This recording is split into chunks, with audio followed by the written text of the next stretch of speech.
kajian Tahdzibul Akhlaq. Masih penyakit hati ke-11-nya al-kibru, kibria, takabur.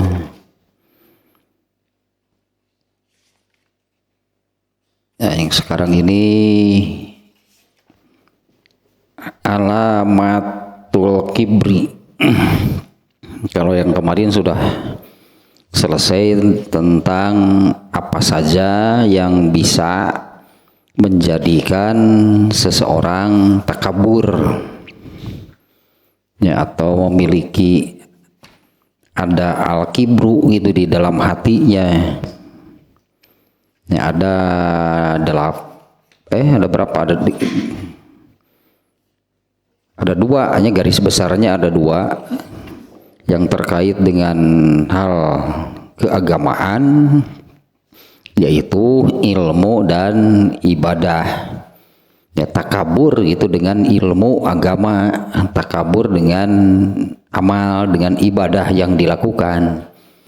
Kemudian ya yang satu lagi yang terkait dengan hal keduniaan. Ya, kemarin ada 5 ya yang terkait dengan keduniaan. Nah, itu yang kemarinnya, apa saja yang bisa menjadikan seseorang takabur. Nah, sekarang judul baru masih dalam bab al-kibru, nya bab ke-11, subjudul gitu ya. Alamatul kibri. Nah, ciri-ciri di dalam hati ada al-kibru. Nah, ciri-cirinya di dalam hati ada al-kibru. Nah, penjelasannya demikian nih, menurut di dalam kitab Tahdzibul Akhlaq ini ya. I'lam innal kibro qad yakhfa ala sahibihi hatta yazunna annahu bari'un minhu. Ya, ketahuilah, ini ya, ketahuilah, nih, perhatikanlah. Sesungguhnya al-kibru itu kadang-kadang tersembunyi dari pemiliknya, artinya orangnya, orang yang sebetulnya di dalam hatinya itu ada al-kibru, nah, tapi orangnya sendiri tidak mengetahui. Ya, orangnya sendirinya tidak mengetahui, orangnya sendiri tidak menyadari. Ya, ketahuilah, ya, sesungguhnya al-kibru itu kadang-kadang tersembunyi dari pemiliknya. Hatta yazunna annahu bari'un minhu, sehingga ya, orangnya sendiri mengira gitu ya tidak ada al-kibru di dalam dirinya. Ya, sehingga orangnya sendirinya mengira, menyangka gitu ya, di dalam dirinya itu tidak ada al-kibru. Aman, merasa aman lah, ini tidak merasa tidak memiliki penyakit hati al-kibru, yang tidak menyadari al-kibru ada di dalam dirinya. Fala budda min bayani akhlaqil mutakabbirin. Ya, maka ini perlu penjelasan. Ya, perlu penjelasan mengenai akhlak. Nah, lihatlah di akhlaknya, pada amalannya. Ya, terlihat ada atau tidak gitu ya. Penyakit hati al-kibru di dalam hati seseorang itu, ya perhatikanlah, lihatlah amalannya. Ya, fala budda min bayani akhlaqil mutakabbirin.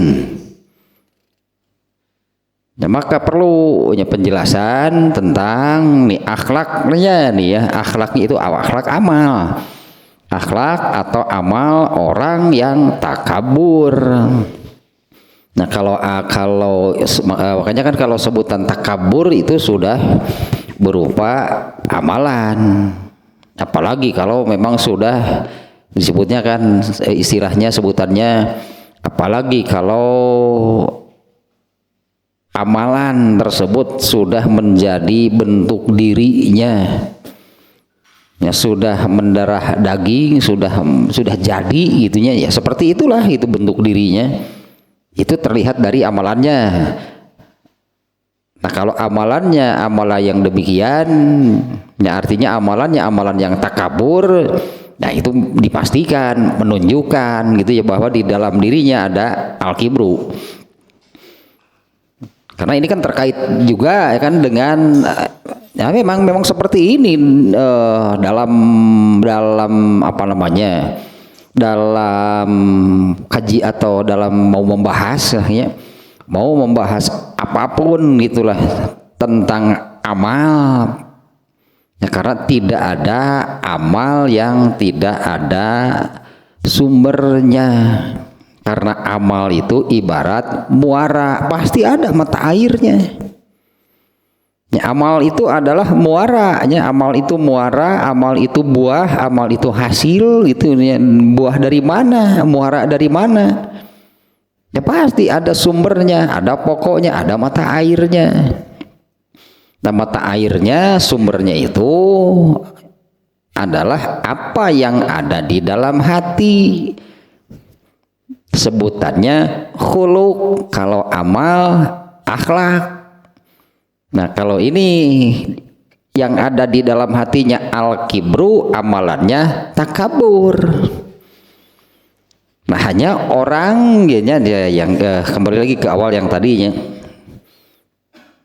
orang seseorang gitulah yang sebetulnya ada al-kibru di dalam dirinya, seringkali tidak menyadari ya, tidak mengetahui, tidak menyadari bahwa pada dirinya itu ada al-kibru di dalam hatinya ya, al-kibru itu takabur di dalam hatinya.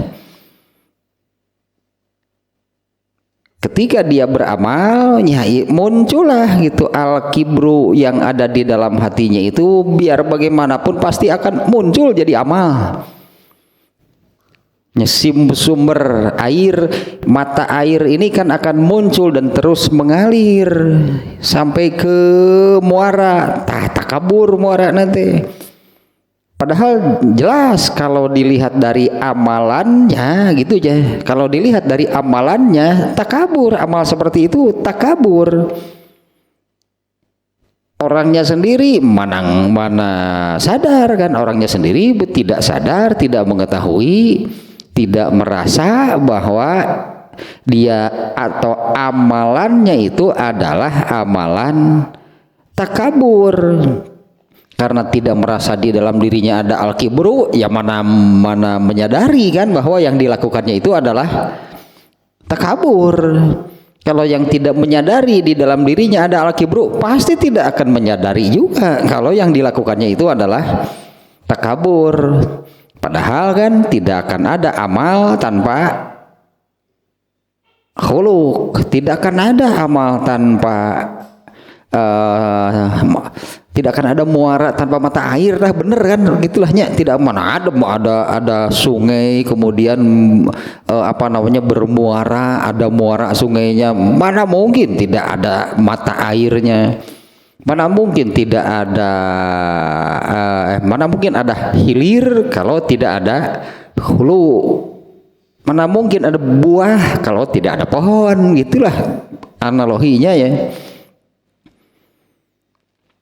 Nah ini ya sekali lagi ini ya, ketahuilah bahwa al-kibru itu kadang-kadang tersembunyi dari pemiliknya. Ya, artinya kadang-kadang orang yang sebetulnya ada al-kibru di dalam dirinya tapi dia tidak menyadari, tidak mengetahui, tidak menyadari itu di dalam dirinya ada al-kibru. Nah ini kalau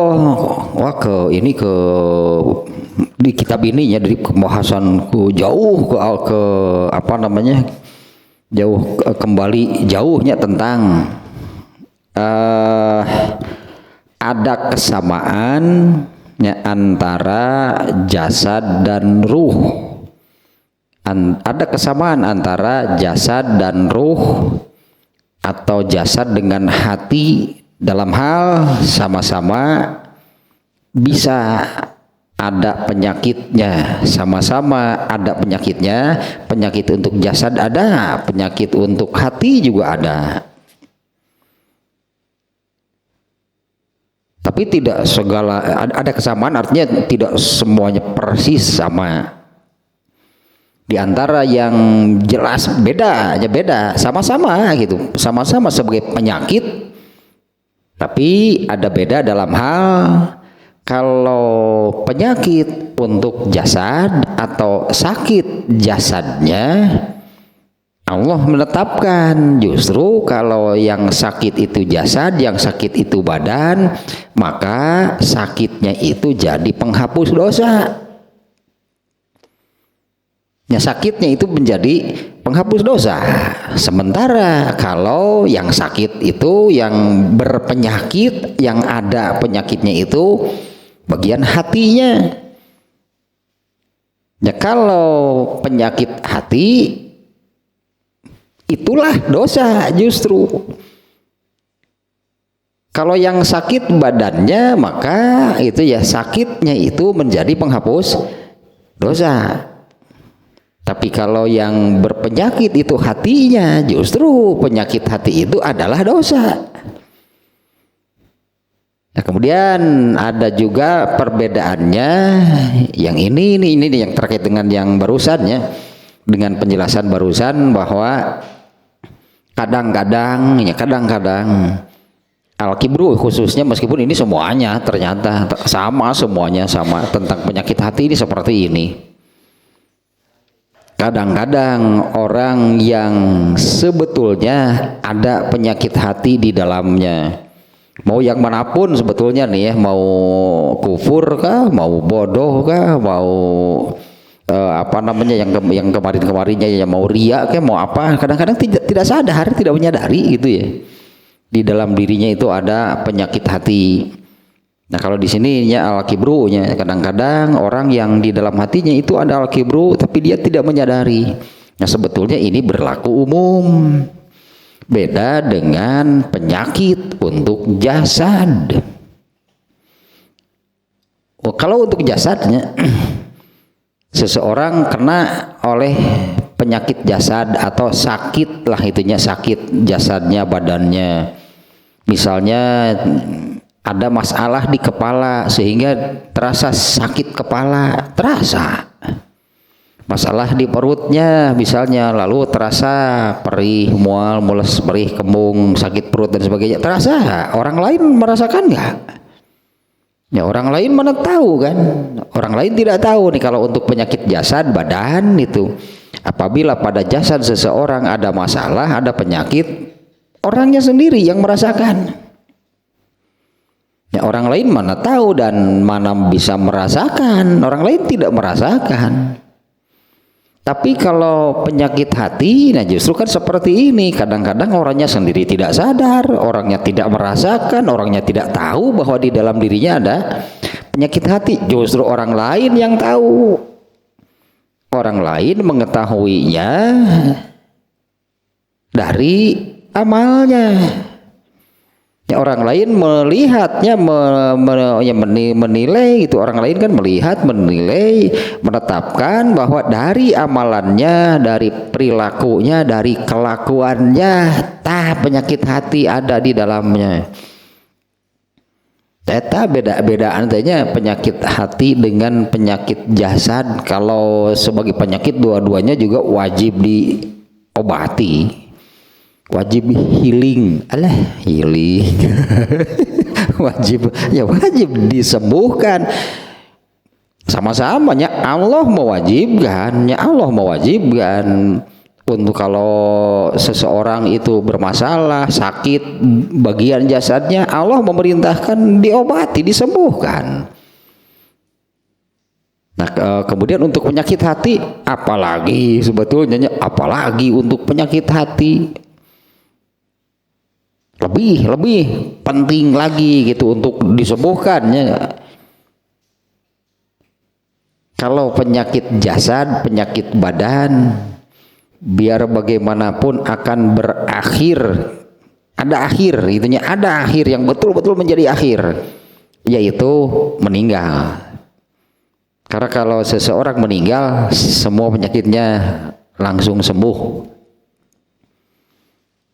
Ya kalau untuk penyakit jasadnya biar bagaimanapun ada akhirnya, yaitu meninggal.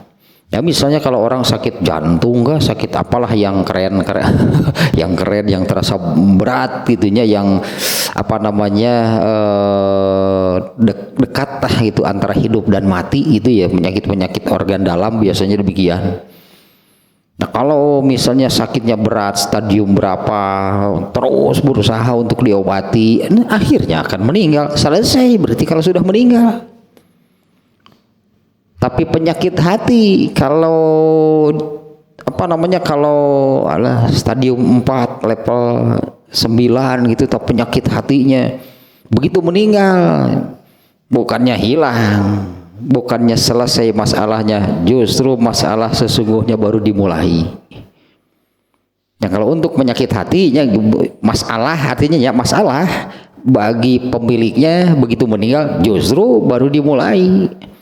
Karena yang tadi, semua penyakit hati itu adalah dosa.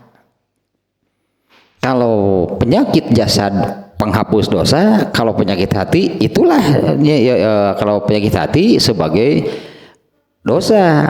Penyakit hati itu merupakan dosa. Karena tapi seperti ini nih masalahnya. Kalau untuk penyakit hati kadang-kadang tidak selamanya, tidak semuanya. Kadang-kadang orang yang ada penyakit hati di dalam hatinya, di dalam dirinya itu tidak mengetahui, tidak menyadari ada penyakit hati di dalam dirinya. Padahal gitu kan ya, orang lain yang tahu. Nah, orang lain tahu di dalam diri orang tersebut ada penyakit hati, bukan mampu membaca hati, bukan mampu melihat isi hatinya, bukan. Ya, tapi berdasarkan amal, perilaku, akhlaknya. Ya, karena tidak ada amal tanpa sumber dari dalam hati. Tidak ada akhlak tanpa khuluk lah, itu kan sebutannya sebetulnya ya. Tidak ada akhlak tanpa khuluk. Nah maka untuk mengetahuinya ya perlulah penjelasan. Fala budda min bayani akhlakil mutakabbirin. Ini perlunya penjelasan akhlak atau amalan-amalan orang-orang yang takabur, sehingga hatta ya ridho kullu saliki nafsihi alaiha fayyumayyizul khabitha minat thayyib. Nah sehingga orang-orang yang orang-orang yang mau gitunya, orang-orang yang mau disebutnya orang-orang yang mau memperhatikan dirinya, hatinya. Ya, orang-orang yang memperhatikan dirinya, hatinya, artinya orang-orang yang maksudnya seperti ini. Ada orang-orang yang menyadari seperti ini, menyadari dalam diri saya ini ada penyakit hati enggak? Ya, apakah di dalam diri saya ini ada penyakit hati atau enggak? Nah kadang-kadang ada, tapi orang-orangnya sendiri tidak bisa menemukan. Ya gitu, masalahan penyakit hati mah ada sebetulnya, tapi orangnya sendiri kekeh tidak merasa. Artinya kan orangnya sendiri kan kekeh tidak merasa bahwa di dalam dirinya itu ada penyakit hati, padahal itu nampak pada amalan. Nah maka di sininya perlu penjelasan nih tentang seperti apa saja, berarti mungkinnya seperti atau apa saja, bagaimana nih amalan orang yang takabur, sehingga dengan melihat amalan-amalan tersebut maka orang jadi tidak bisa mengelak. Artinya seseorang tidak bisa mengelak bahwa di dalam dirinya ada al-kibru, karena amalannya yang menunjukkan. Nah, perlu penjelasannya tentang akhlak, perilaku, kelakuan itu orang-orang takabur, Sehingga bagi orangnya yang ada kemauan, ada kesadaran untuk ininya, kemauan, kesadaran untuk memeriksa dirinya gitu, apa di dalam diri saya ini ada penyakit nggak? Sebetulnya kan kalau dengan penjelasan yang tadi, kalau sakit badan, sakit jasad itu jadi penghapus dosa. Kan ada hadisnya, apabila seorang muslim sakit, maka sakitnya itu menjadi kifarat, yang menjadi kifarat, menjadi penghapus dosa. Ini benarnya demikian. Apabila seorang muslim sakit, maka sakitnya itu menjadi kifarat, menjadi penghapus bagi dosanya. Nah, kalau penyakit hati, selama penyakit hati itu ada di dalam diri seseorang, selama itu dia berdosa. Ya, ini sebenarnya selama penyakit hati itu ada di dalam hati seseorang, di dalam diri seseorang, ya selama itu juga berdosa. Artinya setiap detik argo dosanya itu jalan. Ya teruslah menjadi dosa, teruslah mendatangkan, membuahkan dosa selama penyakit hati itu ada di dalam dirinya. 2 minggu lumayan sih katanya. 2 minggu jadi dosa nanti unggal detik gara 2 minggu berapa detik teh. Nah, perlunya penjelasan nih tentang akhlak, kelakuan, itulah kelakuan, perilaku, kelakuan orang yang takabur dengan maksud demikian nih ya. Bagi orang yang ada keinginan mengoreksi, ada keinginan memeriksa dirinya sendiri, apakah di dalam dirinya itu ada penyakit hati atau tidak. Nah, kalau tahu masalahnya seperti tadi, karena penyakit hati itu selama ada di dalam hatinya, maka selama itu berdosa. Contohnya hasud misalnya. Selama ada hasud di dalam dirinya, mau melakukan sebetulnya kan nanti amalannya pasti amalan yang, karena hasud ini sebagai khuluk di dalam hatinya, sebagai sumber mata airnya pasti akan muncul, nggak bisa ditahan, biar bagaimanapun nantinya akan keluar juga menjadi amal. Rasa hasud yang ada di dalam hatinya itu sudah merupakan dosa, kemudian muncul juga keluar sebagai amal perbuatan, sebagai amal itu bisa ucapan atau perbuatan dosa lagi. Nah, kalau untuk hasudnya selain demikian, selama hasud itu ada di dalam diri seseorang, maka hasud itu akan menghanguskan amal solehnya. Nah, maksudnya nih ya, contohnya hasud gitu demikian. Nah, artinya kan kalau yang tadi, kalau seseorang merasa bahwa jasadnya ini berpenyakit, kena penyakit, sakit, Allah mewajibkan obati. Hanya gitu kan, jasad ini biar bagaimanapun akan berakhir, kalaupun tidak sembuh-sembuh, katakanlahnya, kalaupun penyakit jasadnya itu tidak sembuh juga, pasti akhirnya sembuh dengan kematian. Tapi kalau penyakit hati kan tidak disembuhkan, cager ya penyakit hati meninggal, justru masalah baru dimulai. Masalah sesungguhnya gitunya dari penyakit itu baru dimulai, yaitu merasakan balasan atas dosa penyakit hatinya itu. Nah, bagi orangnya yang mau ada kemauan, berarti wajib sebetulnya setiap orangnya harus ada kemauan. Harus ada kemauan mengoreksi, berartinya memeriksa, mengoreksi dirinya, ruhnya, hatinya, ya, apakah di dalam dirinya itu ada penyakit atau tidak, apa ada penyakit hati atau tidak. Nah, secara umum kan oleh Umar bin Khattab, ya ini kan ya Umar bin Khattabnya cerdas pisan, di jenius di Umar bin Khattab ini lah sebetulnya ya. Itu hadis yang ini yang populer kan, hadis ini populernya.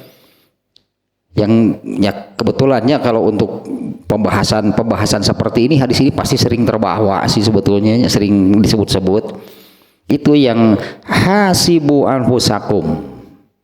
Kalau bahasa seringnya kita mendengar terjemahnya itu adalah hisablah diri kamu sendiri qabla an tuhasabu, sebelum kalian dihisab oleh Allah pada hari kiamat. Nah, itu perintah hisablah diri sendiri, itu maknanya adalah koreksi, periksa, koreksi. Jadi jangan berhenti memeriksa dan mengoreksi diri. Apanya yang harus dikoreksi? Kalau ibarat yang tadinya mau diibaratkan seperti sungai, antara khuluq adalah mata air, akhlak atau amal adalah muaranya. Atau kalau ibarat sebatang pohon, ya, amal akhlak itu adalah buahnya, pokoknya adalah pohonnya. Nah, kalau ini air di muara ini kok keruh gitu ya, berusahalah untuk bagaimana nih amalnya, muaranya ini supaya tidak keruh. Tapi yang dilakukan itu hanya menjernihkan bagian di muaranya, kotor. Kalau dari sumbernya, kalau dari mata airnya kotor kan sebetulnya kan yang datang yang kotor lagi, karena memang di sumber di mata airnya itu di mata airnya gitunya. Air yang munculnya adalah air yang keruh.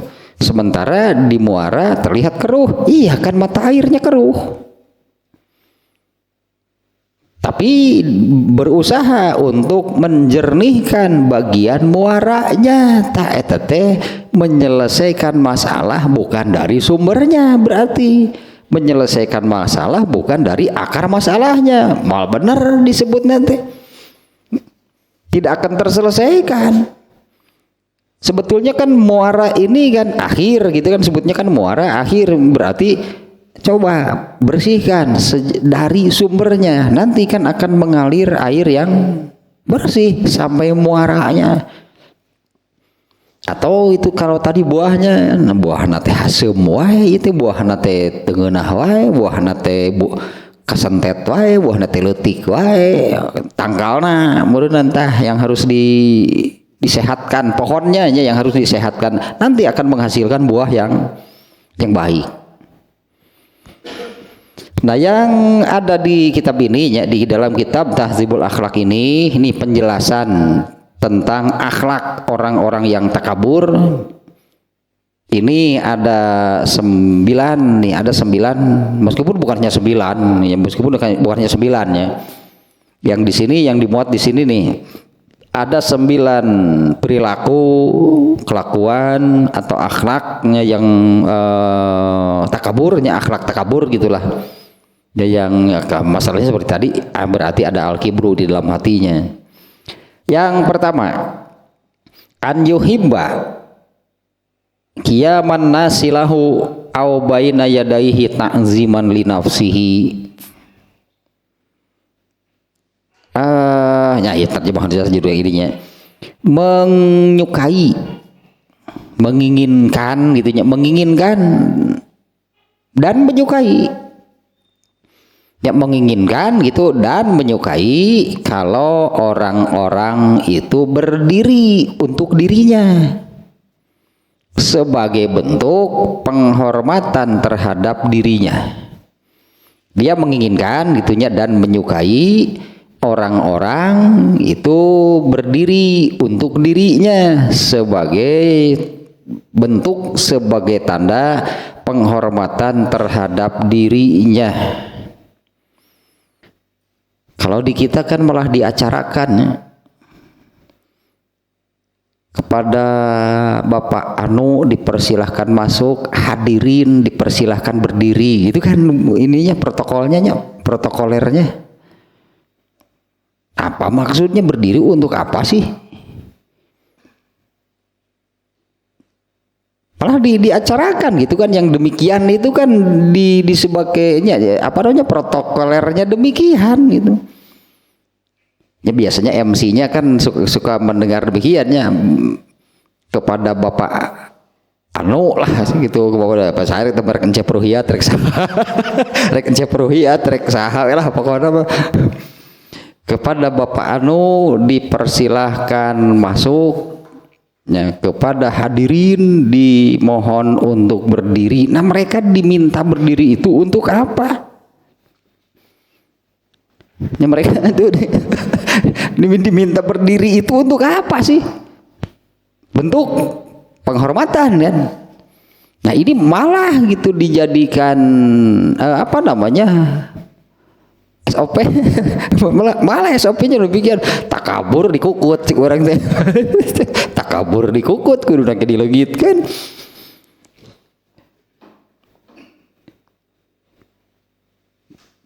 Nah dalilnya nih berdasarkan dalil seperti ini nih ya, meskipun apa namanya bentuk apa namanya bentuk penghormatannya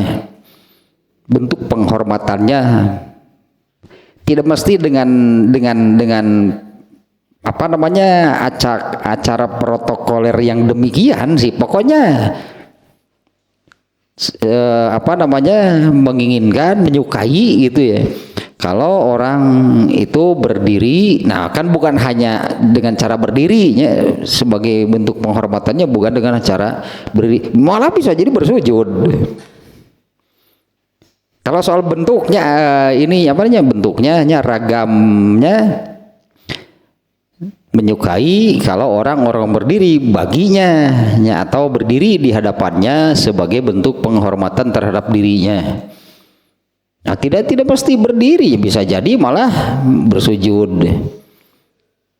Itu di suku Indian lah pokoknya mah. Pokoknya itu tambahan menunjukkan itu penghormatan.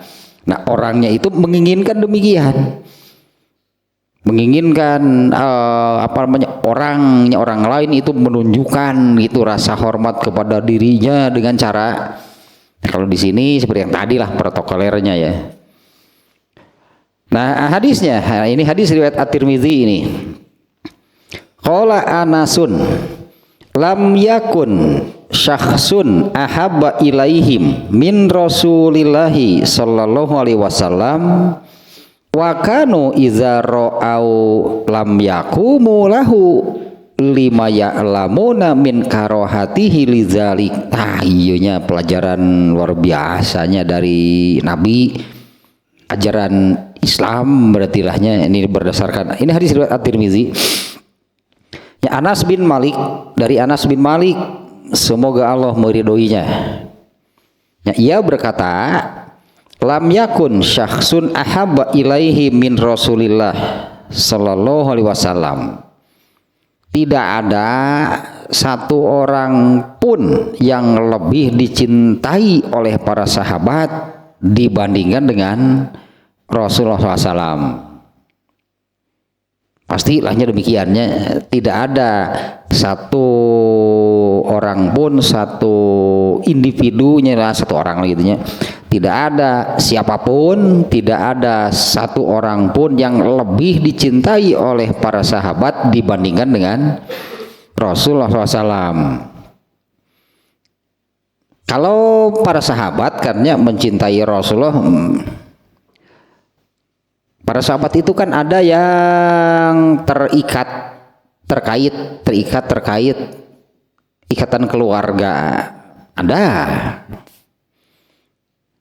yang terkait dengan Rasulullah SAW sebagai tetangga, ada ya, yang terkait dengan hubungan atau ikatan-ikatan lainnya dengan Rasulullah ada.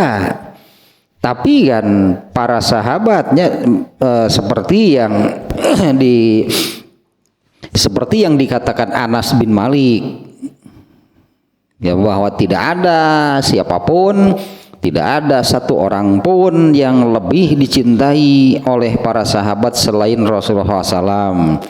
Nah mereka mencintai Rasulullah SAW itu karena melaksanakan perintah Allah, melaksanakan ketetapan Allah, Gimana kan Allah yang menetapkan bahwa Allah dan Rasulnya itu harus menjadi yang paling dicintai dibandingkan dengan siapapun. Ya semacam yang ada kaitan saudara lahnya dengan Rasulullah SAW. Hamzah. Nah ini ada agak melebar sedikit nih. Rasulullah SAW pernah dipukul oleh Abu Jahal, tapi Rasulullah SAW tidak memberikan perlawanan. Ya, Rasulullah SAW pernah dipukul oleh Abu Jahal, tapi Rasulullah SAW tidak melawan, itu tidak memberikan perlawanan. Tapi beritanya sampai kepada Hamzah. Hamzah itu uaknya, pamannya Rasulullah SAW. Begitu mendengar berita tersebut, kemudian Hamzah mendatangi Abu Jahal dan Abu Jahal dipukul oleh Hamzah. Nah, Abu Jahal mengatakan, kamu memukul keponakanku dan aku sekarang sudah memeluk agamanya. Ternyata Abu Jahal ke Hamzah masih euneun gini kan. Abu Jahal ternyata tidak melawan, gitunya dipukul oleh Hamzah. Kenapa membela Hamzah membela Rasulullah SAW ketika dipukul oleh Abu Jahal? Ya bolehlah terkait dua halnya. Satu sebagai keponakan, ya kamu sudah memukul keponakanku, saya sekarang sudah memeluk agamanya. Ternyata ini kan sebetulnya yang lebih besarnya alasan utama bagi Hamzah memukul Abu Jahal itu karena Rasulullah SAW itu sebagai nabi, sebagai rasul yang paling dicintainya dibandingkan dengan siapapun. Keponakan iya gitunya, tapi bukan itu sebetulnya alasan pokoknya. Nah, bagi sahabat ada juga yang nggak ada kaitan apa-apa dengan Rasulullah SAW. Misalnya Abu Dzar Al-Ghifari, kemudian Huzaifah Al-Yamani, mereka orang Yaman, orang Ghifar, nggak ada kaitan nasab, saudara, kawan dengan Rasulullah, nggak ada. Tapi sama semuanya. Lam yakun syakhsun ahabba ilaihi min Rasulillahi SAW. Tidak ada siapapun, tidak ada seorang pun yang lebih dicintai oleh para sahabat dibandingkan dengan Rasulullah SAW. Wa kanu iza ra'auhu. Ini kata Rasulullah, dan mereka para sahabat apabila melihat Rasulullah SAW, lam yaqumu lahu, mereka tidak sengaja, mereka tidak mendadak, tidak sengaja berdiri itu untuk menghormati Rasulullah SAW. Lima ya'lamuna min karahatihi lidzalika, karena mereka tahu Rasulullah SAW tidak menyukainya. Ya karena mereka tahunya ya Rasul itu tidak mau gitulah diperlakukan demikian. Padahal kan tidak ada siapapun yang lebih dihormati, lah dicintai, diagungkan, itulah bahkan Rasulullah SAW ya. Hanya tidak dikultuskan ya karena memang dilarang. Ya, tidak ada yang lebih dicintai, itu yang lebih dihormati, dimuliakan, diagungkan ya, oleh para sahabat selain Rasulullah SAW. Nah, tapi mereka itu tidak berdiri. Katakanlah apabila melihat Rasulullah, apabila datang Rasulullah SAW, mereka tidak sengaja gitunya, tidak mendadak, tidak sengaja berdiri untuk menghormati beliau karena mereka tahu Rasulullah SAW itu membenci hal tersebut. Justru tetap pelajaran dari Rasulullah SAW itu ya inilah untuk supaya tidak menjadi takabur. Kadang-kadang orangnya sendiri sebetulnya humble, low profile orangnya, tapi kan ini orang sekelilingnya yang kemudian memperlakukannya jadi tungtungnya memuncul tadi dalam hatinya takabur karena selalu kan dipuji-puji, dielu-elukan padahal asalnya orangnya biasa-biasa. Ya, asalnya gitunya orangnya rendah hati, orangnya eta teh karena perlakuan orang sekitarnya. Nah, itu yang bisa tidak terasa, katakanlahnya sedikit demi sedikit kemudian muncul saja al-kibru di dalam hatinya. Seprak jadi RT, asalnya bantu.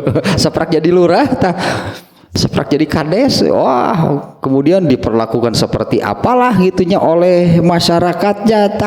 Makanya Rasulullah tidak mau, tidak suka yang demikian. Padahal Rasulullah juga tahu dan itu tidak bisa dihalangi kan, kalau para sahabat itu seperti kata Anas bin Malik sangat menghormati Rasulullah, sangat mencintai, sangat memuliakan, mengagungkan. Tapi Rasulullah tidak suka dengan cara seperti caranya gitunya, cara mereka menghormati, memuliakan. Nah, ini artinya Rasulullah ini mengajari dengan cara seperti itu, berarti tanpa terasa bisa memunculkan dan menumbuhkan al-kibru dalam hati seseorang. Yang asalnya tadi lahnya apa sebutannya rendah hati, itunya yang asalnya rendah hati, yang asalnya tawadu, yang asalnya gitulah orangnya sebutnya low profile-nya, orangnya apa namanya humble gitu aja dirobah aja nama, tak bohongan tak orang-orang sekitarnya yang memperlakukan.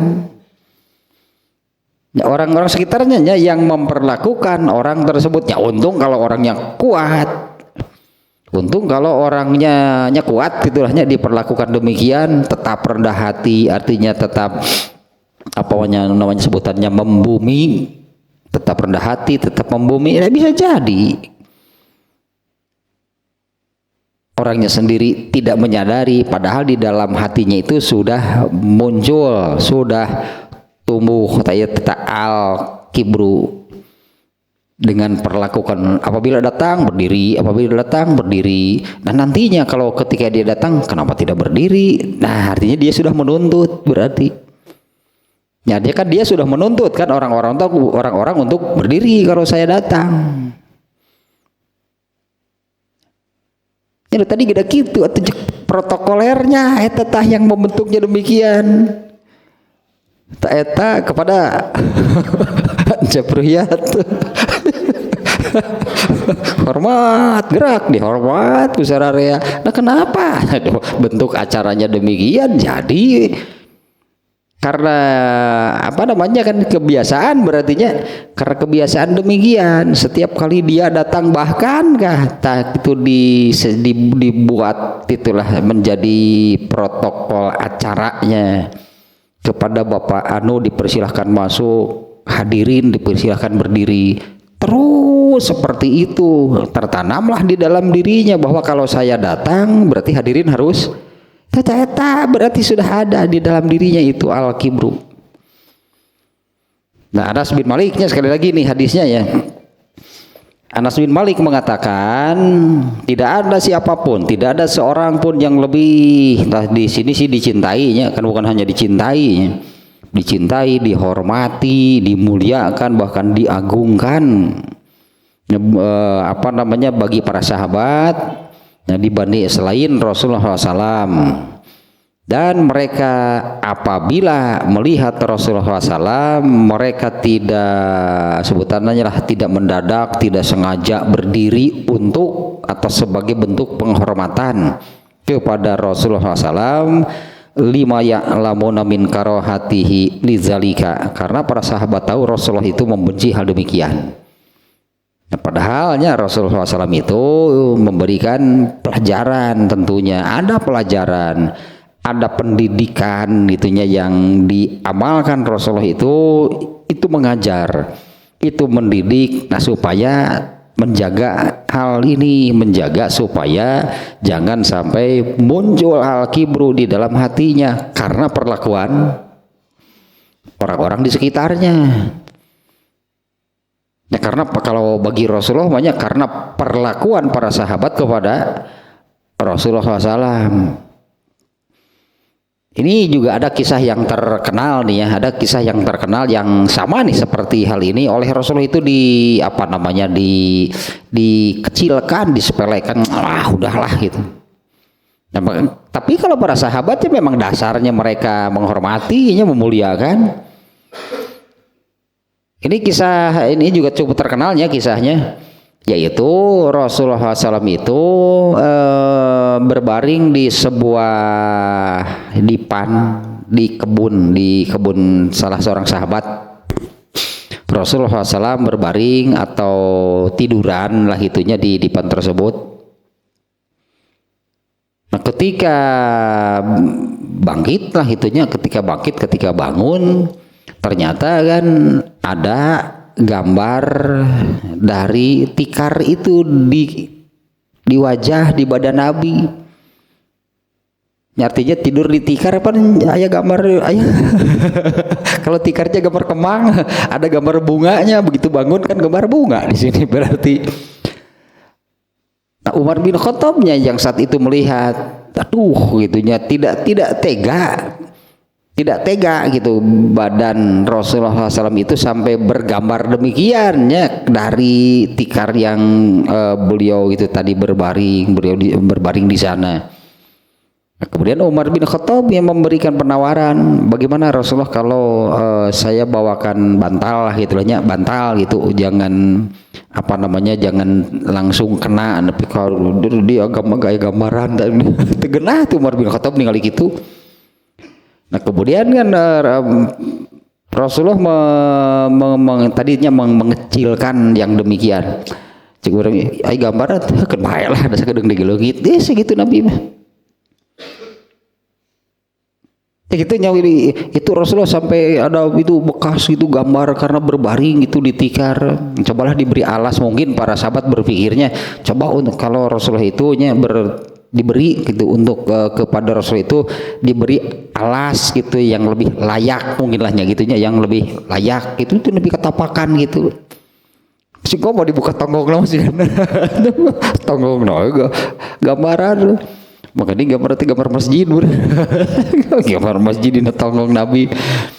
Tetapi hal itu dikecilkan oleh Rasulullah SAW. Tapi bentuk apa namanya, bagaimananya para sahabat ini, contohnya dalam hadis tersebut itu ya, bagaimana Umar menghormati, mengagungkan Rasulullah. Di dalam diri Umar itu ada perasaan nggak enak gitu melihat Rasulullah seperti itu. Bagaimana kalau apa namanya, diberi alas, diberi bantal gitu yang lebih layak. Nah, Rasulullah kan menolak. Ulah gambaran itu kan bae da moali lah itu. Artinya kan ya biar saja bergambar juga sebentar juga akan hilang. Nah, satu tanya ini kan sekarang ini kan perilaku orang takabur. Intinya perilaku orang takabur nih judulnya nih ya.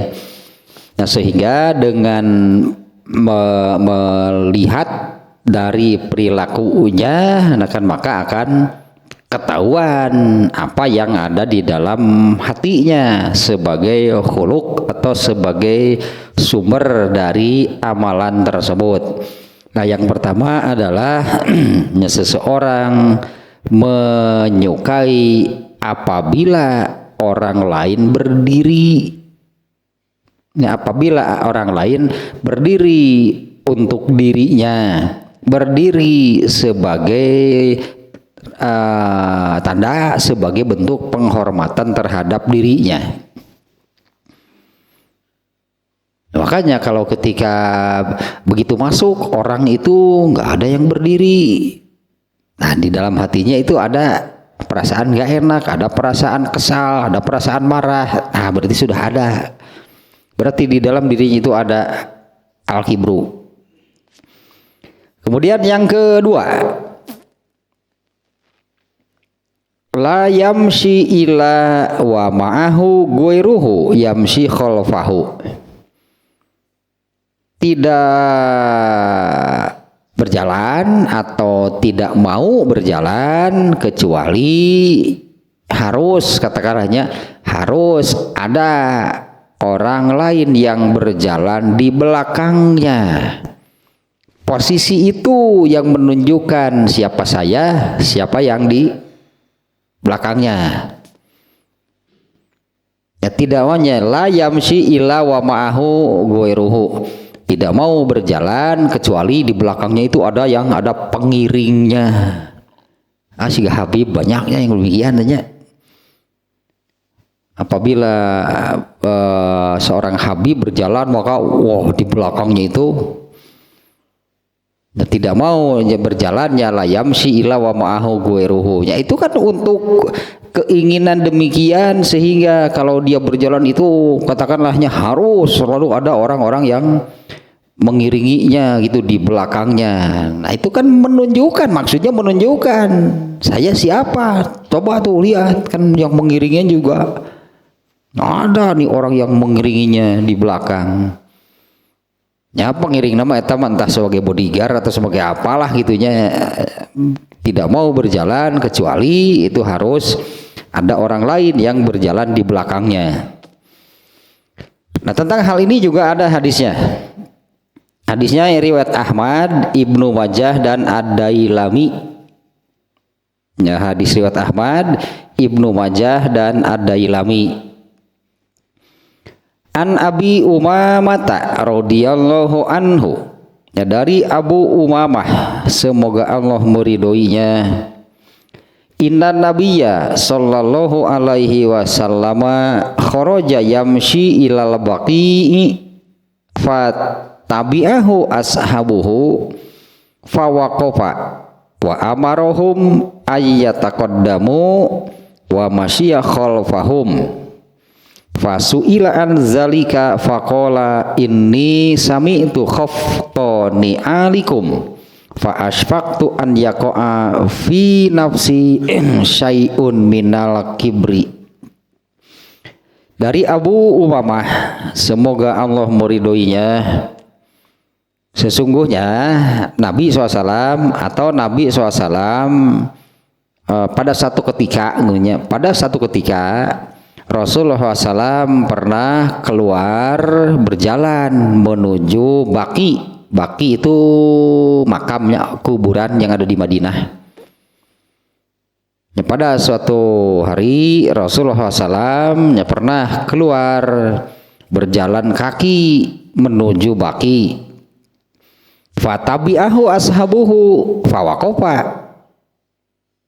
Nah ketika Rasulullah SAW berjalan, dari redaksinya nih ya, dari redaksinya Rasulullah itu tidak mengajak, berarti beliau keluar itu berjalan kaki menuju Baqi.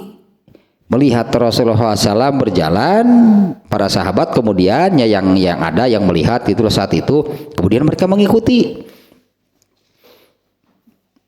tanpa diajak oleh Rasulullah SAW. Dari redaksinya yang menunjukkan demikian.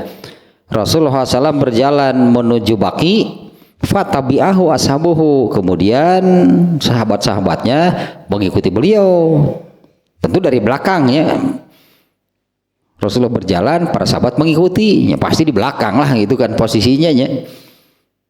Fawaqafa, kemudian beliau berhenti, artinya beliau tahu ternyata ada beberapa orang sahabat yang mengikutinya berjalan kaki di belakang.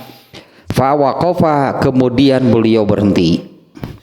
Wa amarahum an yataqaddamu. Nah Rasulullah SAW beliau berhenti dan beliau memerintahkan para sahabat untuk berjalan lebih dulu. Ya, Rasulullah memerintahkan para sahabat untuk berjalan di depan, untuk berjalan lebih dulu. Wa masya khalfahum, sementara Rasulullah SAW kemudian berjalan di belakang para sahabat. Nah, asalnya Rasulullah itu kejadiannya ya. Asalnya Rasulullah berjalan sendirian, kemudian ada beberapa orang sahabat yang mengikuti. Ketika Rasulullah tahu itu ada sahabat yang mengikutinya di belakang, beliau berhenti dan memerintahkan para sahabat untuk kalian berjalan lebih dulu, berjalan di depan, dan beliau berjalan di belakang mereka. Fasu'ila an zalika. Nah kemudian hal itu ditanyakan kepada Rasulullah SAW. Fasu'ila an zalika, hal itu ditanyakan kepada beliau. Faqala, berarti yang ditanyakannya adalah mengapa Tuhan mempersilahkan atau menyuruh kami berjalan lebih dulu. Mengapa gitunya Tuhan memerintah kami berjalan di depan sementara Tuhan sendiri di belakang? Ini para sahabat merasa nggak enak berartinya berjalan di depan Nabi. Ya dari yang tadinya di hadis nomor 1 kan seperti apa gitulah kannya bagaimana para sahabat menghormati memuliakan Nabi, mana berani, mana enak sebetulnya kan kalau harus berjalan di depan Nabi. Bagi para sahabatnya artinya mereka itu menyadari kalau mereka berjalan harus di sebelah mana. Sehingga nanti pagi gigi jeung Nabi, wah gimana mungkin berani para sahabat, mereka lebih enak di belakang. Ya dengan gitunya karena begitu menghormati, begitu mengagungkan Nabi. Kemudian di dalam kejadian ini Rasulullah memerintahkan para sahabat untuk berjalan lebih dulu.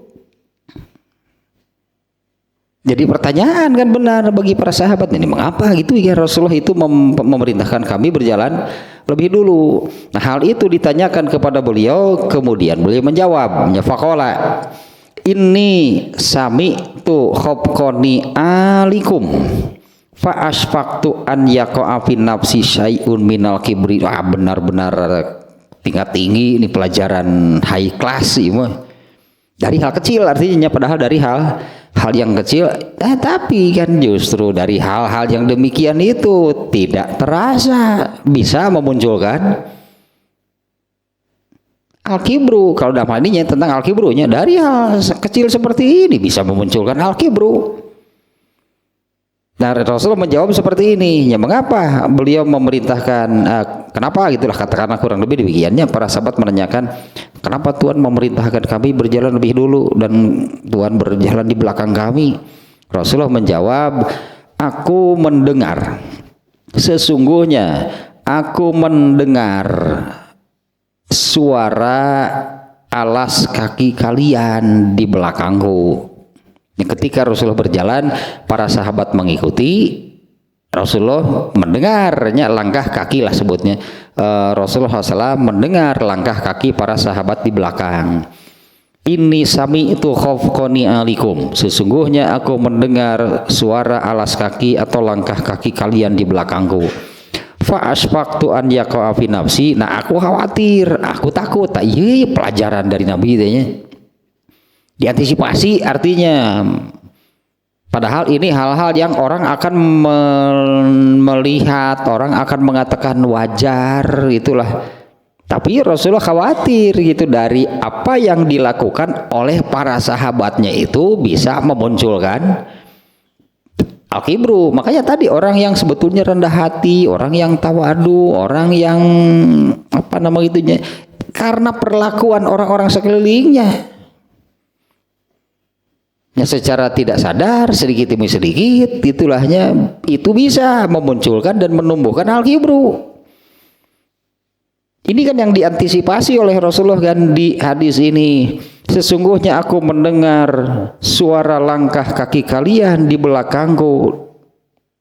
Nah, aku khawatir gitu ya. Aku khawatir akan muncul an yaqa'a fi nafsi, akan muncul di dalam diriku syai'un minal kibri, sedikit saja. Aku khawatirnya ada sedikit saja muncul, ada di dalam hatiku sedikit saja minal kibri, dari al kibru. Ini sangat berarti diantisipasi betul itu oleh Rasulullah SAW oleh hal-hal seperti ini. Aku khawatir dengan dengan kejadian itu di mana aku berjalan di depan, kalian berjalan di belakang. Nah itu aku khawatir. Ya, khawatir bahwa hal seperti itu, kejadian tersebut akan memunculkan di dalam diriku sekecil apapun atau intinya syai'un minal kibri, Aku khawatir akan muncul di dalam diriku sekecil apapun dari al-kibru. Nah berarti ini kan soal akhlaknya, soal amalan. Tanpa terasa, tidak terasa kalau ditanya kamu takabur, siapa yang takabur? Padahal gitunya kalau ini secara redaksi hadis maka kejadiannya yang persis sama saja nya. Kalau berjalan, harus ada orang yang di belakangnya. Wah, itu tak perilaku takabur itu. Takabur gitu. Ini jelas nih hadisnya. Ya kalau berjalan gitu kan ya itulah pengawal, pengiring gitu di belakangnya eta follower pemilu naonnya lah ngaran apa. Wah, di belakangnya dia berjalan paling depan dan itulah di belakangnya. Apalagi kalau memang mau di belakang, wah jelas itu. Apalagi nya kalau orangnya sendiri, kalau katakanlah kalau di sini Nabi yang merontakan mau kamu ngebelenyang ke harup itu kan, wah itu jelas takabur jelas kalau yang demikian. Dia merasakan bahwa dirinya siapa orang lain nggak pantas ada yang berjalan di depannya, harus di belakangnya. Dan ini dua kejadian ini dua hadis berartinya. Yang pertama kan soal para sahabat itu tidak mau melakukan gitunya, tidak melakukan itu. Para sahabat itu tidak melakukan, artinya para sahabat itu tidak berdiri itu sebagai bentuk penghormatan kepada Rasulullah SAW. Ya anggaplah gitu, ketika Rasulullah SAW datang, para sahabat itu serentak semuanya berdiri gitu sebagai tanda menghormati Rasulullah SAW. Nah para sahabat tidak melakukan demikian karena Rasulullah tahu beliau tidak suka. Kalau ini malah apabila dari ketika ya Ceperhiat datang ketika dia datang dia melihat orang-orang itu duduk saja tidak berdiri sebagai penghormatan, dia merasa nggak enak, dia merasa kesal. Nah itu jelas kalau itu demikian itu ada al-kibru. Kemudian yang keduanya dengan kurang lebih sama sebetulnya ya, kurang lebih gitu. Ini sama antara hadis yang ke satu yang kedua. Nah Rasulullah juga akan melakukan demikian gitu kan untuk mengantisipasi, untuk meredam gitu kemungkinan munculnya al-kibru karena perlakuan orang lain. Ya, karena perlakuan orang lain kan, ya Rasulullah mau, karena kan di sini Rasulullah mau berjalan gitu, asalnya kan Rasulullah mau berjalan sendirian menuju baki, menuju kuburan, gak ada kaitan dengan al-kibru kejadian ini sebetulnya, tapi kemudian para sahabat mengikuti, jadi ada kemungkinan karena sekarang ada orang lain ini, asalnya kan Rasul sendirian, kemudian ada sahabat, beberapa orang lagi itu beberapa sahabat yang kemudian mengikuti. Nah itu jadi kemungkinan apa yang dilakukan oleh para sahabat bisa memunculkan al-kibru pada diri Rasulullah. Apalagi kalau malah orangnya sendiri yang menginginkan dan memerintahkan semuanya di belakang berjalannya, dia harus yang paling depan. Nah itu sudah jelas kalau itu menunjukkan, ya kalau itu sudah jelasnya ada al-kibru di dalam dirinya. Yang asalnya enggak gitu kan, yang asalnya enggak demikian, tapi ketika ini ya, kalau ini dari kejadian ini ya, Nabi asalnya berjalan sendirian, kemudian para sahabat mengikutinya, dan Nabi tahunya ada sahabat yang kemudian mengikutinya di belakang, dan Nabi merasa bangga, wah, nah muncul, padahal asalnya enggak. Muncullah gitunya perasaan bahwa diri, nah saya kan seorang Nabi, semuanya coba para sahabat saya berjalan mengikuti, Itu yang oleh Rasulullah dikhawatirkan. Apalagi kalau dalam ininya redaksi hadisnya fa'asfaktu nih yang bagian terakhirnya ya. Fa'asfaktu an yaqa'a fi nafsi syai'un minal kibri, itu artinya sekecil apapun dari al kibru. Aku khawatir itunya. Aku mendengar langkah kaki kalian di belakang. Aku tahunya kalian berjalan mengiringiku di belakang, dan itu aku khawatir itu dari hal itu. Ya, aku khawatir hal tersebut akan memunculkan sedikit saja atau sekecil apapun adanya al-kibru di dalam diriku, dan itu Rasulullah tadi aspaktu, aku takut akan hal tersebut. Nah, apalagi kan kalau kita kembali ke al-kibru, pembahasan awalnya tentang al-kibru, dimana kita menyebutnya kan al-kibru, kibria, takabur. Kalau nggak salah saya mengatakan ada takabur mah, takabur adalah takabur pokoknya mah. Takabur dengan apapun, misalnya seperti bab sebelumnya yang apa saja yang bisa menjadikan seseorang takabur, apapun yang menyebabkannya, mau urusan agama ya, mau urusan keduniaan, takabur adalah takabur. Sekecil apapun berarti kan takabur adalah takabur, sekecil apapun takabur itu akan kena berarti kan oleh hadis yang di awalnya disebutkan tentang dalam pembahasan al-kibru ini, yaitu al-kibriya'u wal uzmatu, ketakaburan, kibria, al-kibru, dan keagungan itu adalah izari, baju kebesaranku. Anggrek bakal kena ku eta biar bagaimanapun. Al-kibru adalah al-kibru, takabur adalah takabur. Mau takabur dengan apapun. Nah, kalau Rasulullah SAW saat itu misalnya dia takaburnya, andainya saat itu Rasulullah SAW itu takabur nih dalam kejadian tersebut, berarti Rasulullah itu takabur karena apa? Apa sih penyebabnya?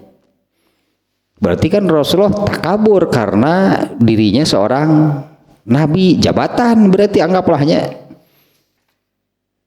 pemimpin, sebagai karena jabatannya. Nah, apapun penyebabnya, disebut al-kibru, kibria, takabur.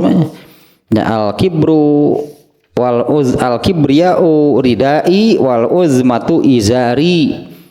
Nah, kibria, takabur, al-kibru itu adalah baju wal uzmatu izari, dan uzmah itu pakaian bagian bawahnya. Anggaplah al-kibriyah dan uzmah itu sepasang baju kebesaran Allah. Faman naza'ahu wahidan minhuma azabtuhu fi jahannam wala ubali. Barang siapa yang melanggar satu saja dari dua hal tersebut,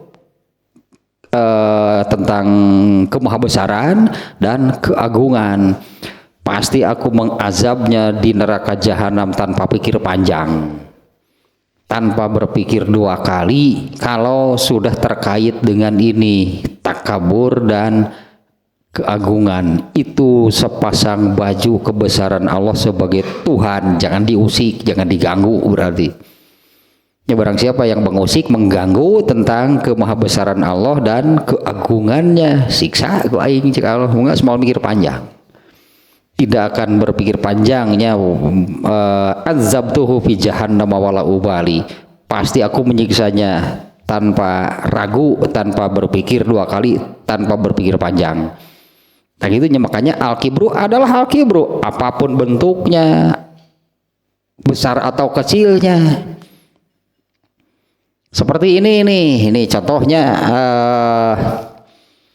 mencuri di dalam Islam itu kan masuk ke dalam dosa pelanggaran yang kena oleh hukum had.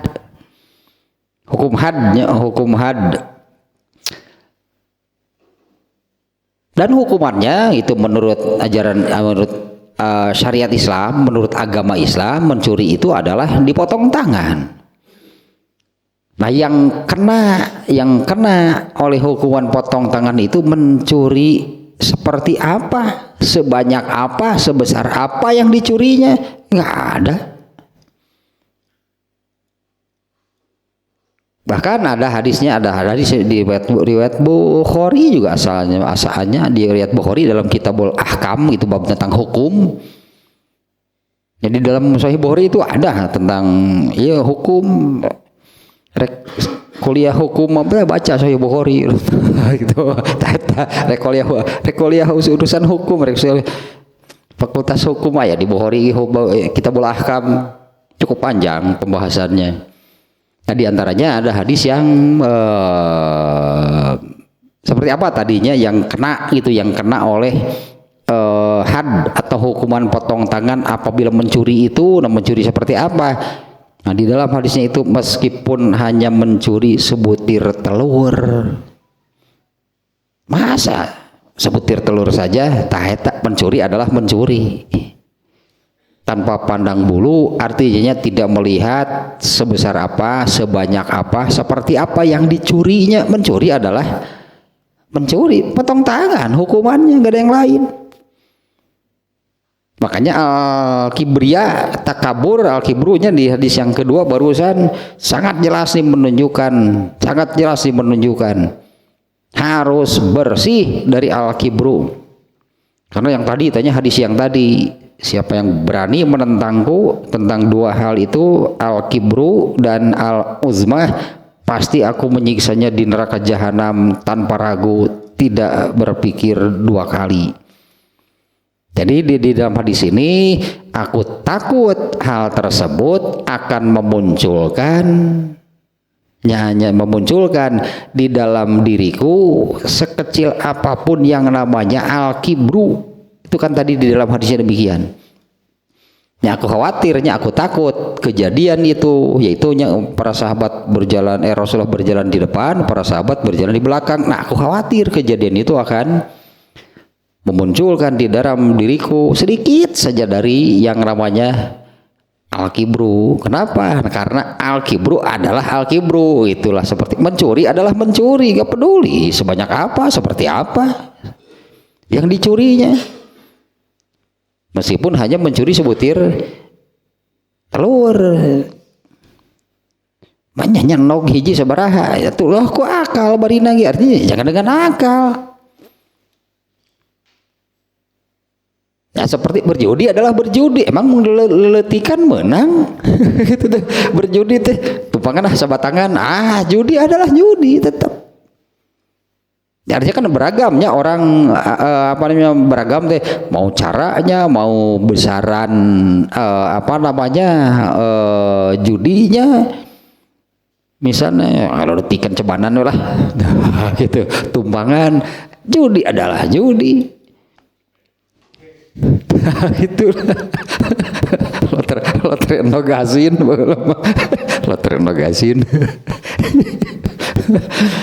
itu mencuri adalah mencuri, tidak dibedakannya besar atau kecilnya, banyak atau sedikitnya yang dicuri. Mencuri adalah mencuri. Nah, ini juga sama, al-kibru harus bersih berarti.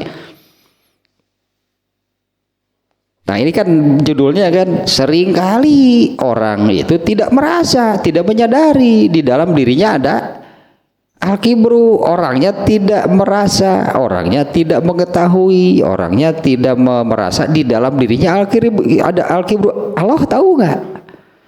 Udah Allah maafalin, dirinya tidak merasa. Enggak, bisa jadi kan orang ya memang dirinya memang tidak merasa. Padahal Allah yang innallaha alimum bizati sudur itu kan, ada beberapa ayat yang demikian. Innallaha alimum bizati sudur, sesungguhnya Allah itu maha mengetahui apa yang ada di dalam hati. Padahal jalan mana betul apaleun. Ya, orangnya sendiri tidak tahu, orangnya sendiri tidak merasa, Allah tahu. Di dalam hati tadi ada al-kibru. Biasa ada memang gitu biasa kayaknya tadi cepruhiat begitu asup teh dari wae cara ricing wae. Nah, dia inginnya kan seperti biasanya misalnya. Seperti biasanya orang-orang berdiri atau dia merasa nggak enak ketika orang-orang berdiri, ada satu atau dua orang, beberapa orang yang tidak mau berdiri, wah tidak mau menghormati. Nah itu sudah ada al-kibru. Ini Rasulullahnya memberi pelajarannya dari kejadian yang ya para sahabat mah kan wajar gitu kan, para sahabat merasa ya wajar lah kalau Rasulullah berjalan, para sahabat berjalan Rasulullah berjalan di depannya, para sahabat berjalan wajar pisan gitu eta mah.